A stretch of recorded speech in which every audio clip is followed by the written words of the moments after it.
আমি নিশ্চিত আপনারা খবরটা শুনেছেন। 13 দিনের প্রকল্পের গরিবদের জন্য বরাদ্দ কোটি কোটি টাকা উধাও হয়ে গেছে। আর এখন অভিযোগের তীর সরাসরি তৃণমূল নেতাদের দিকে। দিনে প্রকল্পের উদ্দেশ্য ছিল বাংলার গরিব মানুষদের কাজ আর মজুরি নিশ্চিত করা।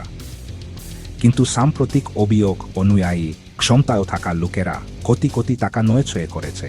এখানে আসল শ্রমিকরা সামান্য কিছু পেয়েছে অথবা কিছুই পায়নি। এ চেয়েও খারাপ কি জানেন? অনেক নিরীহ গ্রামবাসীকে ফাঁসানো হচ্ছে, তাদের প্রমাণ করতে বাধ্য করা হচ্ছে তারা এই কেলেঙ্কারির অংশ নয়।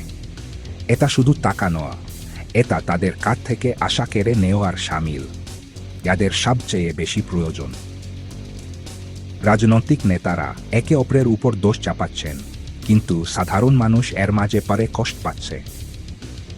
এটা কি ঠিক?